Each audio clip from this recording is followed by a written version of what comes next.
पहचाना राजस्थान की सियासत का नया योगी, योगी आदित्यनाथ का गुरु भाई, बाबा गोरखनाथ का परम भक्त, नाथ संप्रदाय का उपाध्यक्ष, मशहूर संत चांदनाथ के सबसे प्रिय चेले, सिर से पांव तक भगवाधारी बाबा बालकनाथ।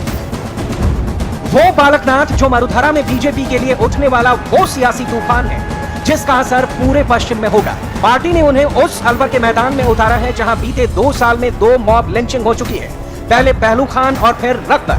तभी से अलवर पर पूरे हिंदुस्तान की नजर है कि वो सीट है जहां साल भर पहले उपचुनाव में मिली हार ने विधानसभा चुनाव में पूरे राजस्थान की आबोहवा खराब कर दी। उसी से सबक लेते हुए इस बार मोदी और अमित शाह ने इस भगवाधारी बाबा पर दांव खेला है। सियासत के इस नए योगी के साथ खोलिए थोड़ी दूर सफर तय किया ही था कि अलवर के महात्मा ज्योतिबा फुले गोल चक्कर आ गए। यहाँ बीजेपी कार्यकर्ताओं से छोटी सी मीटिंग थी।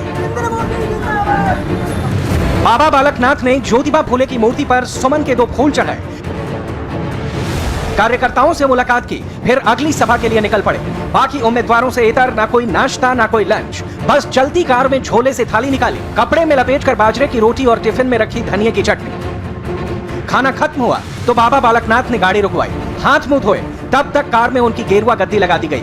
बाबा विराजमान हुए तो फिर सवाल जवाब का सिलसिला। कार से नीचे उतरे तो लोग भगवाधारी के साथ सेल्फी उतारने लगे। बाबा जी राजनीति के रण में भले ही नए हैं, लेकिन लोगों को आकर्षित करने का, वोट खींचने का हुनर बखूबी मालूम है। इसलिए जब उनकी नजर सामने खड़ी ट्रैक्टर पर पड़ी तो वो बिना देर किए ट्रैक्टर पर सवार हो गए और खेत की तरफ चल दिए। बाबा बालकनाथ ने भगवान के दर पर शीश नवाया, सियासी अखाड़े में विजय का आशीर्वाद मांगा, फिर अगले पड़ाव के लिए रवाना हो गए। काफिला कुछ ही दूर आगे बढ़ा था कि बाबा बालकनाथ का स्वागत करने के लिए भीड़ पहुंच गए।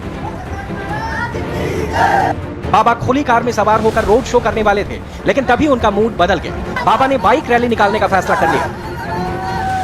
भगवाधारी उम्मीदवार ने आगे कहा कि चुनाव में उनकी बाइक इसी रफ्तार से दौड़ेगी और पार्लियामेंट पहुंच जाएगी। बाइक चलाते हुए बालकनाथ वहां पहुंच गए जहां सभा थी, महंत का स्वागत सत्कार हुआ।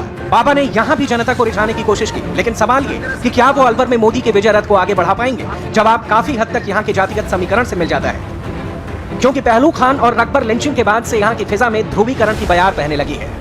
अलवर में करीब 3.5 लाख यादव वोटर हैं, 4.5 लाख SC/ST मतदाता हैं, 1.5 लाख जाट हैं, करीब 1 लाख ब्राह्मण और 1 लाख वैश्य वोटर हैं। मुस्लिम मतदाताओं की तादाद भी 3.5 लाख है। जाति के इसी गणित के मद्देनजर बीजेपी ने बाबा बालकनाथ को मैदान में उतारा है। सवाल यह है कि क्या हिंदुत्व वाला कार्ड यहाँ दोबारा काम करेगा? बाबा बालकनाथ हमारे बीच में, हमारे लोकल, हमारे यहाँ के पैदाइश हैं, हमारे बीच में रहे। ये 5.5-6 साल के थे, उनके बाद इनके परिवार वालों ने गद्दी में इनको चढ़ा दिया था।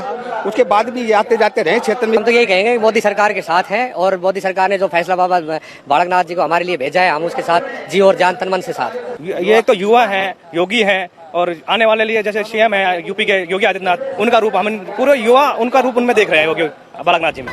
फिलहाल तो अलवर में बाबा बालकनाथ की बाइक दौड़ती नजर आ रही है, लेकिन ये संसद तक पहुंचेगी या नहीं, फैसला 23 मई को होगा।